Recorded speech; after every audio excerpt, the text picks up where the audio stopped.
For so many people, Splatoon 3 is going to be their very first time playing the franchise. There are also many players who will be coming back to the franchise after not playing for years.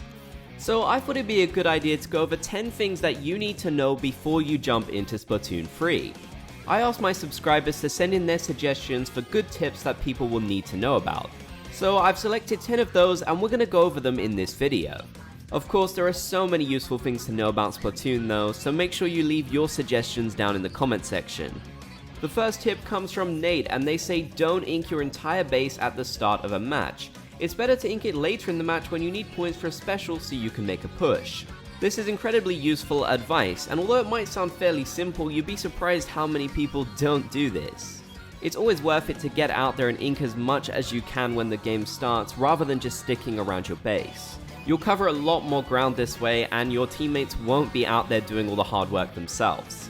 Specials are also super important like Nate mentioned, so getting those extra points later on could prove invaluable. Binky says use the training room and the story mode to practice your weapons. Seriously, don't sleep on the training room, it's a charger main's best friend. They also say that changing controller sensitivity settings can also help you. They were set to -1 for the world premiere, so it might be like that in the game. Change that to a higher sensitivity so that your hands need less motion to aim wherever you need to. More really great tips there, and yes, definitely, the training room is a really great place to practice those weapons. It's totally understandable not to be perfect with the weapons when you start out playing the game. After all, practice makes perfect, so the training room serves its purpose. The story mode will also teach and encourage you to use lots of different types of weapons as well, so it's really the perfect place to practice your skills for multiplayer.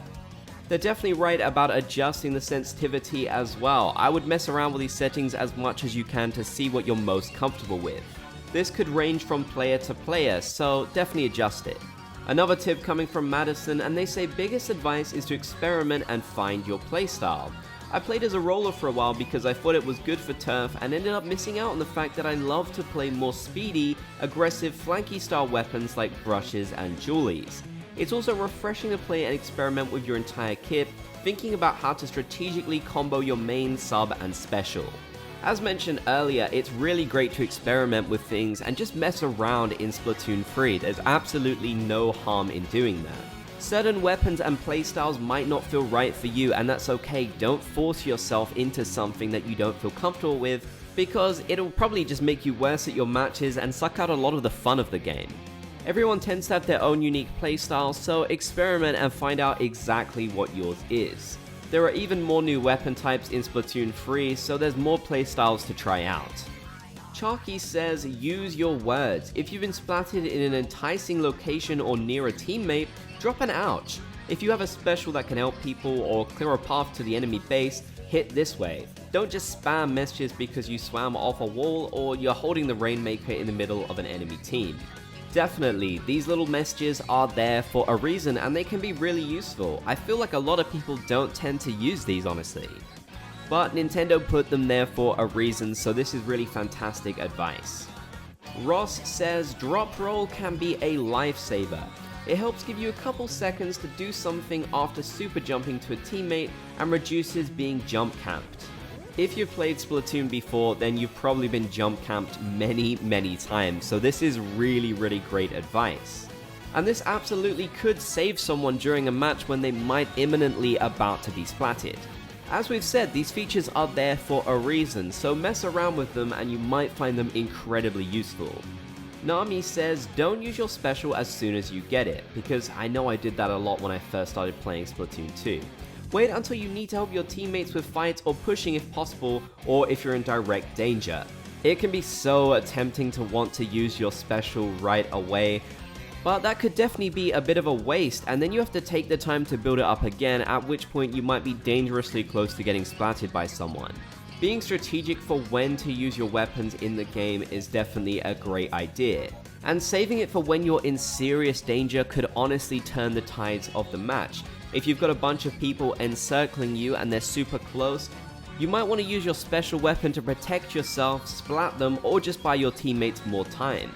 After all, many of these special weapons can be a big distraction to the opposing team. Once again as well, it's a good idea to experiment and see which special weapons you prefer the most. You might find one doesn't work as well for you. Here's a fun one for Salmon Run, which we haven't gone over yet. In Salmon Run, when the wave starts, if you look at the screen, you can see a water level overlaid.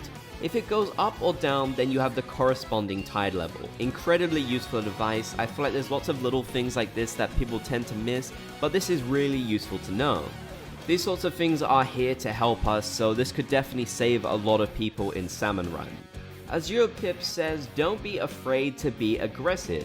If you hold back and don't try to ink turf or engage with the opposing team, you're only giving them more of an opportunity to win the match. Do your best to keep your turf inked and try to push the enemy team back as much as possible to get them on the ropes.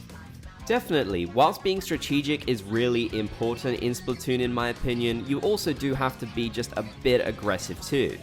I think being careful with how you play but not overcautious is really important. After all, you don't want to just be keeping your character safe the whole time and not getting anything done, whilst your teammates are out there getting splatted because they've actually been inking. Squid Kid says, with weapons that have long range like splatlings, chargers, stringers, etc., don't get close. Stay back, shoot from a distance, but don't stay in one place. Definitely. Honestly, I don't really tend to play these weapons very often, but this is fantastic advice. If you get up close, then you could easily find yourself getting flanked. Keep your distance and try and pick people off whilst they can't get to you. Definitely good advice about not just staying in one place as well, because people will find you and they will just keep on spatting you every time if they know exactly where you're going to be. The stages usually have a lot of good places that you can hide when you use these types of weapons, so try and find all the different ones. Kit Brewington says, I disagree, you need to ink the ground being something that doesn't need to be gone over. Over the Splatfest premiere, I had so many people who were only focused on splatting as many enemy players as possible, so I was basically the only one trying to cover turf. It is very true that in Splatoon you do get a lot of players who focus purely on getting killed, and whilst killing the enemy team can be really important, you need to focus on your main goal. Don't just spend all of your time trying to hunt people down whilst not racking up any points for your team, it's honestly a waste. Cover as much of that ground as you possibly can, you'll get more special weapons and overall more points for your team, of course. As I said at the start of this video, definitely leave your tips in the comment section down below. I'd love to know what advice you would give to people before they play Splatoon 3. If you enjoyed this video, then be sure to leave a like, and if you haven't already, be sure to subscribe and turn on channel notifications for more Splatoon 3 content.